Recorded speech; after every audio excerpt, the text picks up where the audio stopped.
কিয়ামতের আলামত, কিয়ামতের আলোচনা, লম্বা আলোচনা। বিহাজিরিন আমার, কিয়ামতের আগে কি হবে জানেননি?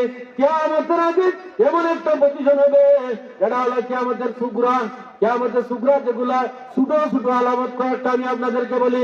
প্রথমে আমি আপনাদেরকে বলি, কিয়ামতের ছোট ছোট আলামতের মধ্যে দৌড় থেকে শুরু হয়ে যাক, সন্তান তার মা বাবার কথা শুনবে না। সন্তান তার মা বাবার কথা শুনবে না। যে মা বাবা জন্ম দিল, যে মা বাবা জন্ম দিল, যে মা 10 মাস 10 দিন পেটের মধ্যে লাগল, যে মা 10 মাস 10 দিন পেটের বোঝা বহন করল, যখন সন্তান দুনিয়া আসিয়া কথা শুনে না, তখন অনেক মা চক্ষু বন্ধ করে বলে, সন্তান আজ আমার কথা তুই মানুষ না, কথা শুনস না, তোর জন্য রাত্রে ঘুমাইতে পারি না, তোর জন্য রাত্রে দিনে খাইতে পারি না। আর যখন আমি খানা পেতাম তুই নড়াচড়া করতে, যখন রাত্রে ঘুমাইতাম নড়াচড়া করতে, কত প্রস্রাব পায়খানা আমার শরীরে দিল, কতখানি খাওয়াইলাম, তেল মালিশ করিয়া তোর হাড্ডি গুলা শক্ত করে দিলাম। আর দুনিয়া আসিয়া তুই আমার কথা শুনস না। আগে যদি জানতাম রে, তাহলে আমি তোরে বুঝা বইতাম না। মার মনে দুঃখ লাগে, লাগে না লাগে না?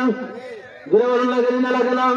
আমার ভাই, তুমি যদি জীবনে উন্নতি সাধন করতে চাও, তাহলে মার দোয়া নিতে হবে, মার দোয়া নিতে হবে। কবি বলেছেন, এমন একটা সময় আসবে সন্তান মা বাবার কথা শুনবে না, মা বাবার সাথে তুষ্ঠার ব্যবহার করবে, মা বাবার সাথে বেয়াদবি করবে, বড়দেরকে ছোটরা ইজ্জত দিবে না, বড়রা ছোটদেরকে তাজিম করবে না, স্নেহ করবে না। এমন নবী বলেন, উম্মতেরা শুনো, মাল্লাম ইয়ারহাম সগীরানা ওয়া লাম ইউকির কাবীরানা ফালাইসা মিন্না।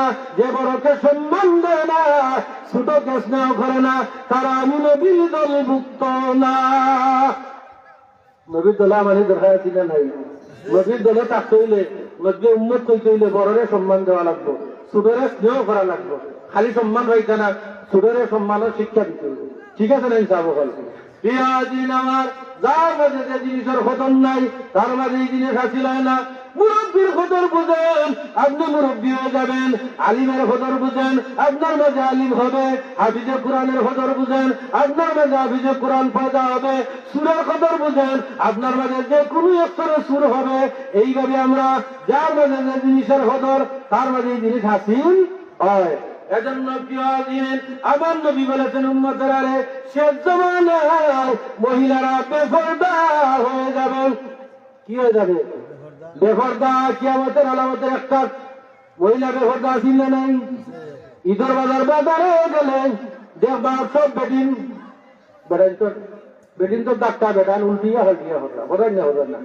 হ্যাঁ, বেটিন যে ব্যবসা বাণিজ্য সবটা করতে পারবো, কিন্তু পর্দা লাগাইয়া সব জায়গায় যাওয়ার সুযোগ আছে। বুর্কা ব্যবহার করতে হইব, তুই মিলেই তো নাই।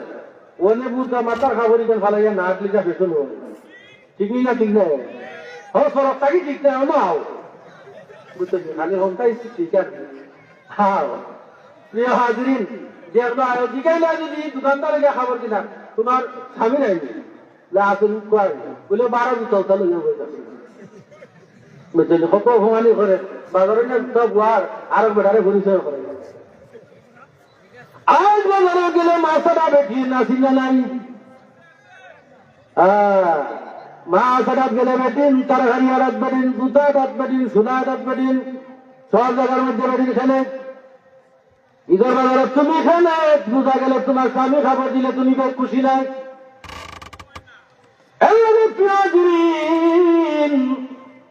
আল্লাহ বলেন, উম্মতেরা রে, শেষ জামানায় মহিলারা বেপরদা হয়ে যাবে, বেপরদা হয়ে যাবে। আমরা মহিলাদেরকে পর্দার ভিতরে ঢুকানোর দরকার আছে না নাই?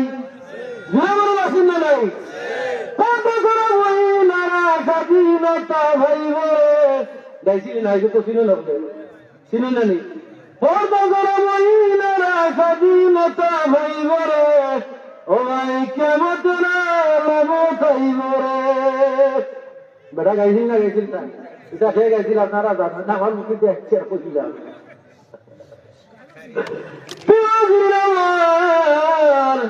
দাসী মালিক হইব, মালিক দাসী হইব।